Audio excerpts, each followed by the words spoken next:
स्वागत है फिर से आपका अपने यूट्यूब चैनल पर @एग्जाम बाग। और आज हम लोग बात करने वाले हैं बिहार विधानसभा और परिषद के तहत जो एएसओ का पोस्ट आया था उसमें पॉलिटी का तीसरा चैप्टर की शुरुआत करने जा रहे हैं। और चैप्टर का नाम है संविधान संशोधन। जी हो दोस्तों, काफ़ी इंपॉर्टेंट ये कह सकते हैं क्वेश्चन, मतलब चैप्टर है संशोधन का। इससे बहुत सारे क्वेश्चन आते हैं। तो बेसिकली मैंने किया क्या है, जैसे संशोधन की बात करते हैं तो संशोधन में अभी तक जितने भी क्वेश्चन हमारे एग्जाम में आए हैं सभी को मिलाकर मैंने एक पॉइंट बना दिया है। उसी तरह से फंडामेंटल राइट भी जो मैंने पिछले क्लास में पढ़ाया था वो भी आप लोगों के जितने भी प्रीवियस क्वेश्चन थे सभी को मिलाकर मैंने एक चैप्टर बना दिया था, ताकि आमतौर पर अगर देखेंगे कि अगर आप लोग एमसीक्यू कीजिएगा तो हो सकता है फंडामेंटल राइट से एक क्वेश्चन है, संशोधन से एक क्वेश्चन है, या फिर प्रियम्बल से एक क्वेश्चन है। तो इस तरीके से आप केवल उसी क्वेश्चन पर फोकस कर पाइएगा। लेकिन मैंने इस बार थोड़ा सा यूनिक तरीके से पढ़ाने की सोचा है, जो कि मैं अपने क्लास में अक्सर करवाता हूँ। मैंने क्या किया कि जैसे कि मान के चलिए फंडामेंटल राइट, तो फंडामेंटल राइट के जितने भी प्रीवियस क्वेश्चंस थे सभी को मैंने पॉइंट बना के एक चैप्टर बना दिया। अब संशोधन की बात करते हैं, अमेंडमेंट की बात करते हैं, तो इसमें से जितने भी प्रीवियस क्वेश्चन एग्जाम में आए हैं सभी को मैंने मिलाकर एक चैप्टर ही बना दिया। तो इस तरीके से मैं पॉलिटी के 10 से 12 चैप्टर जो है वो आपको विद इन, आज तो आपका 29 तारीख हो गया, 8-9 तारीख तक ख़त्म कर दूंगा। और कोशिश करूंगा कि उसके बाद जो है वो हिस्ट्री का शुरू कर दूं, क्योंकि अगर आप लोग एग्जाम देखे होंगे, प्रीवियस पेपर का अगर इसका देखे होंगे, एनालिसिस किए होंगे एसओ का, तो देखे होंगे उसमें किस तरह से पॉलिटी के क्वेश्चन आए हैं। काफ़ी बढ़िया क्वेश्चन पूछा गया था। ठीक है, चलिए तो वीडियो को शुरू करने से पहले जो मैं चैनल को देख रहे हैं उनको बताना चाहता हूँ कि इस चैनल पर आपको बिहार विधानसभा और परिषद के एएसओ के साथ साथ बिहार विधान परिषद के ऑफिस अटेंडेंट में जो 3 पद आए हैं उनके लिए भी फ्री यूट्यूब बैच लाया गया है। सो वैसे बच्चे जो कहीं ना कहीं इस फॉर्म को भरे हैं और आर्थिक रूप से कमजोर हैं, जो किसी ऑफलाइन कोचिंग को ज्वाइन नहीं कर सकते हैं, वो हमारे चैनल को सब्सक्राइब करके बेल आइकन हिट कर लेंगे। और ऑफिस अटेंडेंट के तमाम 10 वीडियो मैंने पहले बना रखे हैं, उसको जा करके लाइन बाय लाइन देख लेंगे और देखिएगा वही क्वेश्चन आपको एग्जाम में देखने को मिलेंगे। साथ ही साथ अगर बात करते हैं एएसओ का, तो अगर आपने एएसओ का फॉर्म भरा हो, चाहे वो आपने सभा भरा हो या परिषद भरा हो, अगर दोनों भरा तो और अच्छी बात है, तो आप हमारे इस यूट्यूब चैनल के साथ जुड़े रहिए और देखिए तमाम क्वेश्चन आपको यहीं से देखने को मिलेंगे और आपकी सफलता भी यहीं सुनिश्चित होगी। ठीक है, चलिए साथ ही साथ ये वीडियो अपने दोस्तों को भी शेयर कर दीजिएगा जो कि इस फॉर्म को भरे और कहीं ना कहीं एक अच्छे फैकल्टी की तलाश कर रहे हैं जो आर्थिक से कमजोर हैं। ठीक है, चलिए शुरू करते हैं आज का वीडियो। सबसे पहले तो आज मैं आप लोग को बेसिकली अमेंडमेंट का मतलब बताता हूँ कि अमेंडमेंट का मतलब है क्या। क्योंकि बेसिकली मैं क्लास में भी पढ़ाता हूँ तो बच्चों को केवल समझाता हूँ, पढ़ाते तो सब हैं, समझाते बहुत कम लोग हैं। तो अमेंडमेंट कहते किसको है, सबसे पहले ये समझिएगा। अमेंडमेंट का मतलब होता है संशोधन। जैसे कि पता है कि हमारा देश का जो संविधान है वो विश्व का सबसे बड़ा लिखित संविधान है, लेकिन केवल बड़ा होने से नहीं होता है, हमारे देश के संविधान को लचीला भी बनाया गया है। लचीला का मतलब होता है कि 1950 में जब संविधान बनाया गया था उस समय लोगों की ज़रूरतें जो थी उसके अनुसार उस संविधान में बातें लिखी गई थी। और आज आज़ादी के 75 वर्ष हो चुके हैं और लोगों की ज़रूरतें जो हैं वो बदल चुकी हैं। इसलिए वर्तमान में जो आपकी ज़रूरतें होंगी उस ज़रूरतों के अनुसार के में आप संविधान में बदलाव कर सकते हैं।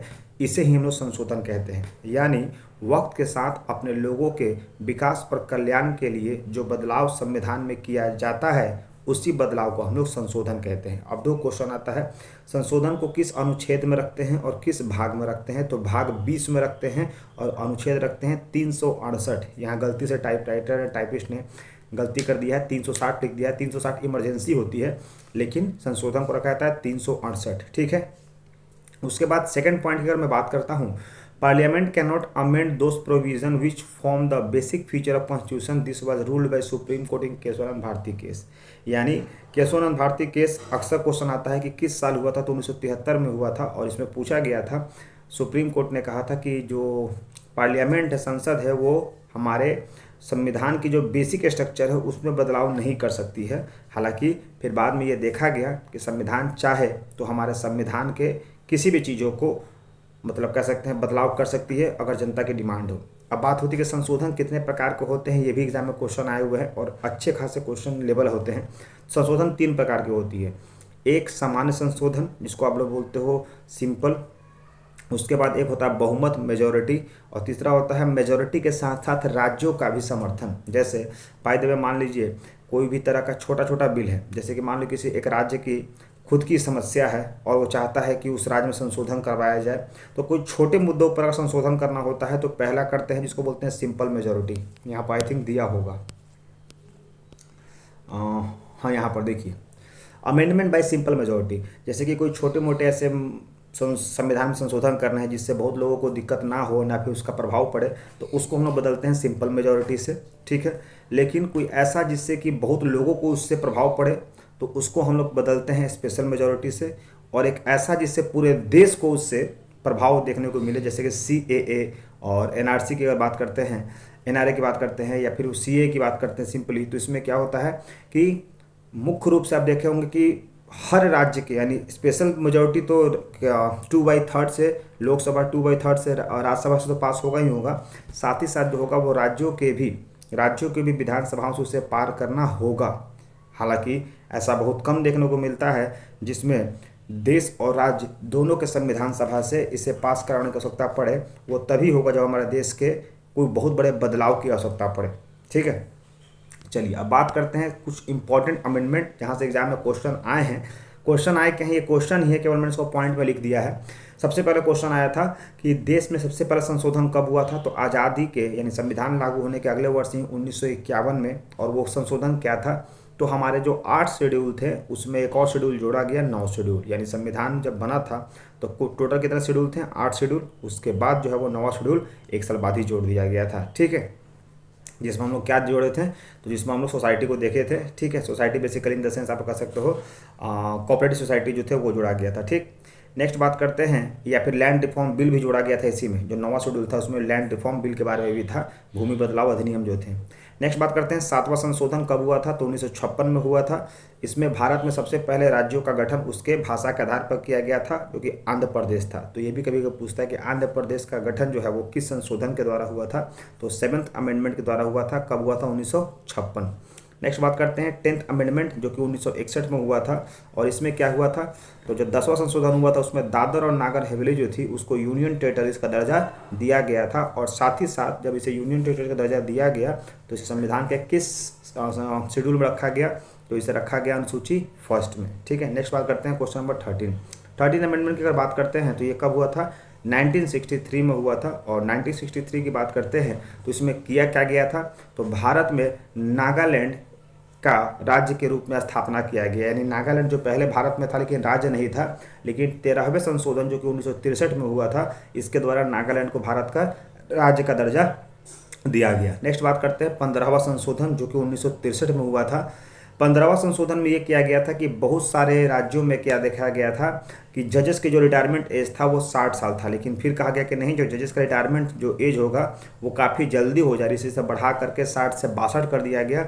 और इसी के तहत सुप्रीम कोर्ट के भी जो जज हैं उनके रिटायरमेंट का एज जो है वो फिर 60 से 65 किया गया, ठीक है। यानी 15वां संशोधन कब हुआ था, 1963, यानी 13, 14, 15 जो था 1963 में ही हुआ था, ठीक है। नेक्स्ट बात करते हैं 21st अमेंडमेंट, बहुत बार एग्जाम में क्वेश्चन आया है ये। 21वां संशोधन 1967 में हुआ था। और इसी के तहत भारत में जो थी वो सिंधी भाषा को जोड़ा गया था 15वीं भाषा के रूप में। अभी तक भारत में कुल भाषाओं की बात करते हैं तो 14 भाषाएं थी और वर्तमान में 22 भाषा हो चुकी है, जिसको हम ऑफिशियल लैंग्वेज बोलते हैं। तो 14 भाषा तो स्टार्टिंग में थी और 15वां भाषा सिंधी को जोड़ा गया था। और सिंधी को जब जोड़ा गया तो 1967 में जोड़ा गया, और किस संशोधन के द्वारा, तो 21वें संशोधन, ठीक है। नेक्स्ट बात करते हैं 31st अमेंडमेंट। 31st अमेंडमेंट कब किया गया था, तो 1973 में किया गया था। और इसके तहत क्या किया गया था, तो ये भी क्वेश्चन आया है। तो सबसे पहले जब लोकसभा बना था तो उस समय कुल सांसदों की संख्या 525 थी, और इसी को बढ़ा करके 545 किया गया। किस संशोधन के द्वारा, तो 31वां संशोधन कब किया गया, 1973।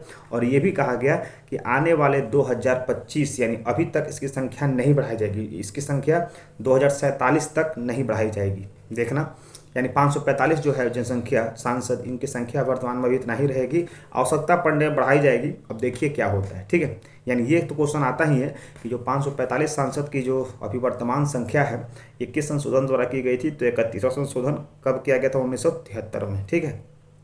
नेक्स्ट बात करते हैं 35 और 36, वेरी वेरी इंपॉर्टेंट, बहुत बार एग्जाम में क्वेश्चन आया है 35 संशोधन और 36 संशोधन। तो 35 और 36 दोनों एक दूसरे से जुड़े हुए हैं। क्या जुड़ा हुआ है, 35 में पहले सिक्किम को भारत में मिलाया गया और 36 में सिक्किम को राज्य का दर्जा दिया गया, ठीक है। याद रखिएगा, सिक्किम जिससे पहले जब था वो भारत का क्षेत्र नहीं था, तो 35 में सिक्किम को भारत के अंदर मिला लिया गया और 36 में उससे राज्य का दर्जा दिया गया। और दोनों सेम साल थे, 1975, जब देश में हमारी इमरजेंसी लगाई गई थी और बिहार में जो थे हमारे जेपी आंदोलन की शुरुआत की गई थी 1975, ठीक है। नेक्स्ट बात करते हैं 38वां संशोधन, ये भी 1975, यानी 1975 जब देश में इमरजेंसी लगा था तो ये हमारे देश में बहुत बार संशोधन में बदलाव, मतलब बहुत बार संविधान में बदलाव किया गया। और 1975 में बहुत सारे हुए, 35, 36, 37, 38, 39, तमाम 75 में ही हुए थे। तो 38 संशोधन में क्या हुआ था?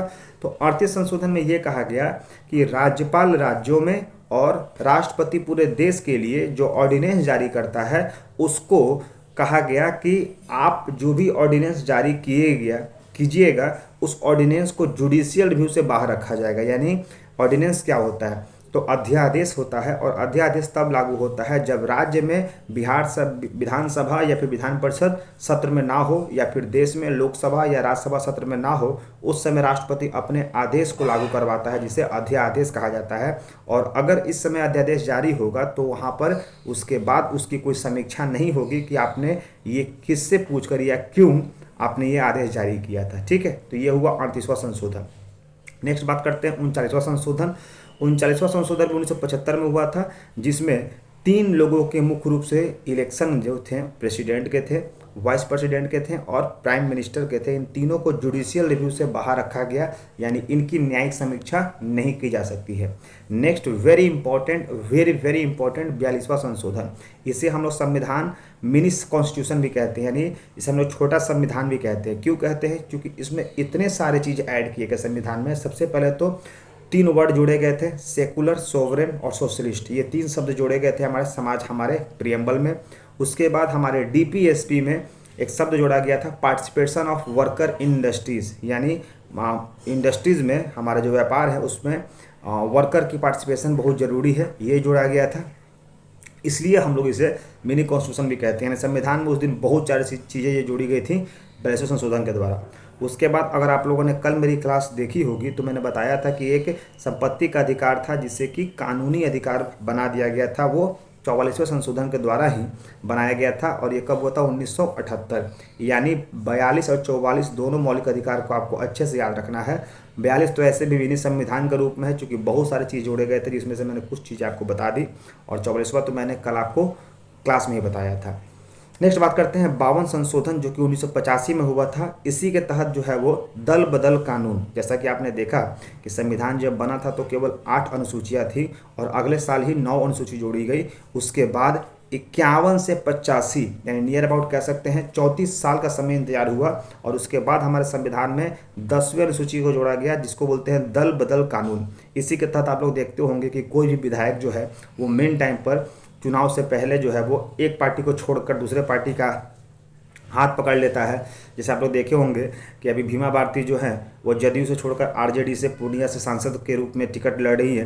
तो क्या होता है? दल बदल कानून के तहत ही हो रहा है। लेकिन दल बदल कानून का एक और भी चीज़ है, अगर किसी दल का 2/3 सांसद या विधायक उस पार्टी को छोड़कर दूसरे पार्टी में जाता है तब तो वो सांसद और विधायक रहेगा। लेकिन 1/3 या उससे कम या फिर 2 या 3 विधायक जो हैं या सांसद अगर एक पार्टी को छोड़कर दूसरे पार्टी में जाते हैं तो उस समय उनकी वो पार्टी की जो सदस्यता होती है वो समाप्त हो जाती है, यानी वो विधायक और सांसद नहीं रहेंगे।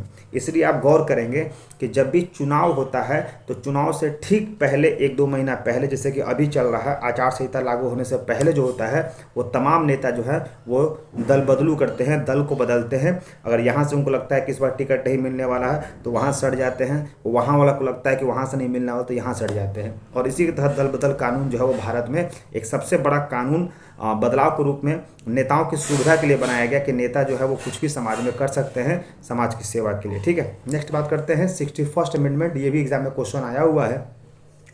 इसके तहत जो है वो वोटिंग के एज को 21 से घटाकर 18 वर्ष किया गया। जी हाँ दोस्तों, इससे पहले हमारे भारत में जो था वो वोट डालने का जो अधिकार था वो 21 साल था, यानी 21 साल का था, लेकिन उससे घटा करके 18 वर्ष किया गया, जो कि काफ़ी ज़्यादा एक स्वस्थ लोकतंत्र के लिए जरूरी था। नेक्स्ट बात करते हैं 17th अमेंडमेंट, जो कि 1991 में हुआ था। इसके तहत क्या किया गया? तो दिल्ली और पौंडीचेरी को जो था वो राष्ट्रपति के चुनाव में हिस्सा लेने का मौका दिया गया। यानी कहने का मतलब ये हुआ कि हमारे राष्ट्रपति के चुनाव जब भी होता है तो वहाँ पर सरकार जो होती है, यानी किसी राज्य की विधान परिषद हिस्सा नहीं लेती है, केवल विधानसभा लेती है। पहले तो ये समझ लीजिएगा, राष्ट्रपति का चुनाव होता है तो उसमें किसी भी राज्य की विधान परिषद हिस्सा नहीं लेती है, केवल विधानसभा हिस्सा लेता है। दूसरा, हमारे जो 8 यूनियन टेरिटरीज हैं उसमें से केवल 2 यूनियन टेरिटरीज को ही यह अधिकार दिया गया कि आप राष्ट्रपति के चुनाव में हिस्सा ले सकते हैं। पहला है दिल्ली और दूसरा है पौंडीचेरी। और ये किस अमेंडमेंट के द्वारा दिया गया अधिकार? तो 17th अमेंडमेंट के द्वारा। और किस साल दिया गया? तो 1991 में दिया गया। नेक्स्ट बात करते हैं 70 के बाद 71वां संशोधन कब हुआ? तो अगले साल हुआ था 1992 में।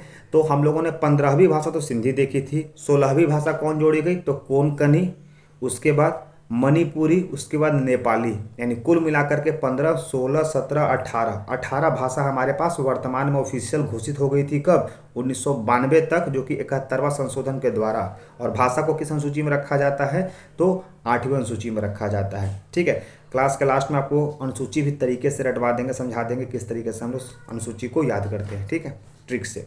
उसके बाद 73rd और 74th, ये भी वेरी वेरी इंपॉर्टेंट है, बहुत ज़्यादा इंपॉर्टेंट है। क्यों? क्योंकि ये भारत में पंचायती राज से संबंधित है। 73वां संशोधन पंचायती राज गांव के लिए और 74वां संशोधन पंचायती राज शहर के लिए। इसे लाया गया 1992 में, लागू किया गया 1993 में। 73वां संशोधन के द्वारा 11वीं अनुसूची को जोड़ा गया, 74वां संशोधन के द्वारा 12वीं अनुसूची को जोड़ा गया। तो इस तरह से आप याद रखिएगा कि 73वां से बहुत सारे क्वेश्चन आते हैं। 73rd, 74th, एक तो उसका साल पूछ लेता है, दूसरा उससे अनुसूची पूछ लेता है, तीसरा उससे सब्जेक्ट पूछ लेता है। तो ये सारे क्वेश्चन आते हैं। उसके बाद आते हैं 74th, यानी 74 तो हो गया। 77, 70वां संशोधन 1995 में हुआ था। इसके तहत क्या किया गया था? Protected the Kota of SC/ST in promotion of government job. आमतौर पर ऐसा देखा जाता है कि एक तो गवर्नमेंट जॉब लेने में भी SC/ST को दिया जाता है छूट। उसके बाद अगर ये गवर्नमेंट जॉब में जाते हैं तो इनको प्रमोशन भी जो होता है वो और लोगों की तुलना में जल्दी मिलता है। और ये किस संशोधन के द्वारा दिया गया? तो 1995 में 77वां संशोधन के द्वारा कहा गया कि अगर एक जो जनरल कैंडिडेट है वो किसी जॉब में जाता है, दूसरा एक SC/ST जाता है, तो अगर जनरल को 15 साल में प्रमोशन मिलेगा तो SC/ST को 8 से 9 साल के अंदर प्रमोशन देना होगा। साफ साफ यहाँ पर लिखा हुआ है, देख रहे होंगे 1995 में, protected the Kota of SC/ST in promotion in government job. यानी गवर्नमेंट जॉब में जब भी प्रमोशन की बात आएगी तो SC/ST को जनरल से पहले मौका दिया जाएगा सरकारी नौकरियों में। नेक्स्ट बात करते हैं 86 अमेंडमेंट, जो कि हुआ था 2002 में। और इससे भी क्वेश्चन आते हैं अच्छा खासा। To provide education to children was made fundamental duty of parents. यानी माता पिता का यह मौलिक कर्तव्य होगा कि वो बच्चे को बुनियादी शिक्षा दें। कब तक? तो 6 वर्ष से लेकर 14 वर्ष तक देंगे। और ये 86वां संशोधन 2002 के माध्यम से कहा गया। नेक्स्ट आते हैं 91 अमेंडमेंट, जो कि 2003 में किया गया। इसके तहत एक बहुत बड़ा निर्णय लिया गया कि कभी भी जो प्रधानमंत्री कैबिनेट का विस्तार करेगा तो वो विस्तार जो होगा वो 15% से अधिक नहीं होगा। और ये भी जो है वो लागू किया जाएगा हर राज्यों में। यानी हर राज्य में भी आप देखे होंगे, जैसे बिहार का ही है या फिर झारखंड का है, तो जो भी कैबिनेट के जो मंत्री होते हैं उनकी संख्या विधानसभा हो या फिर लोकसभा हो, उसके टोटल सीटों का 1/15 से अधिक नहीं हो सकता, या फिर 15% से अधिक नहीं हो सकता है। नेक्स्ट आते हैं 92 संशोधन, जो कि हुआ था 2004 में। इसके तहत 4 भाषा और जोड़ी गई थी हमारे देश के संविधान में, और हमारे कुल मिलाकर के 22 ऑफिशियल लैंग्वेज बना दी गई 8वीं अनुसूची के अंतर्गत। नेक्स्ट आते हैं 93rd अमेंडमेंट, जो कि 2006 में हुआ था। इसके तहत जो था वो आर्टिकल 15 को जोड़ा गया। आर्टिकल 15 क्या जोड़ा गया? तो उसमें जोड़ा गया reservation in higher education institution. आमतौर पर ऐसा देखा जाता है कि जो आर्टिकल 15 होता है वो समानता की बात करता है, जिसमें समानता जो होती है धर्म, जाति, वेशभूषा और रंग के आधार पर दी जाती है। लेकिन उसमें एक और भी चीज़ अमेंड किया गया। क्या किया गया? कि provided reservation in higher education institution. यानी अगर कोई व्यक्ति जो दलित परिवार से है या SC/ST से है, उसको हम लोग रिजर्वेशन देंगे हायर एजुकेशन के लिए, यानी उसको स्कॉलरशिप देंगे, उसको हम लोग फ्री एजुकेशन देंगे ताकि वो अच्छा एजुकेशन ले सके। तो ये 93rd अमेंडमेंट के द्वारा आर्टिकल 15 में संशोधन किया गया। नेक्स्ट बात करते हैं, लास्ट 2 है हमारा। एक है 98 अमेंडमेंट, जो बहुत इंपॉर्टेंट थे, 2014 में लाया गया था। इसके तहत जो है वो हमारी पार्ट 9B, अभी तक पार्ट 9A जो है वो रखा गया था, लेकिन पार्ट 9B को जोड़ा गया कोऑपरेटिव सोसाइटी के रूप में। और आखिरी है 99वां संशोधन, जो कि 2014 को किया गया था, जिसमें कॉलेजियम सिस्टम को जो है वो समाप्त किया गया था और हमारे जजेस के चुनाव के लिए नेशनल जुडिशियल अपॉइंटमेंट कमीशन जोड़ा गया था। इससे पहले हमारे भारत में जजेस की नियुक्ति रिकमेंडेशन से होती थी, यानी जो चीफ जज होते थे वो रिकमेंड करते थे कि किस जज को हम लोग चुना जाए, लेकिन अब वो प्रणाली समाप्त कर दी गई और मुख्य रूप से जोड़ा गया हमारा नेशनल जजेस अपॉइंटमेंट कमीशन, जिसके माध्यम से जजेस को अपॉइंट किया जाने लगा। ठीक है दोस्तों, तो ये रहा हमारा अभी तक का टोटल कह सकते हैं इम्पॉर्टेंट अमेंडमेंट क्वेश्चन जो एग्जाम में पूछे गए थे, जिसको कि मैंने चैप्टर के माध्यम से आपको समझाने की कोशिश की है। उम्मीद है कि आपको अच्छे समझ में आया होगा। अच्छे समझ में आया होगा तो हमारे कमेंट बॉक्स में जरूर लिखिएगा कि आपको किस तरह से ये वीडियो अच्छा लगा। साथ ही साथ ये वीडियो अपने दोस्तों को भी शेयर कर दीजिएगा जो इस बार एएसओ का फॉर्म को भर है। ठीक है, so that's all, thank you, bye bye, take care, जय हिंद, जय भारत।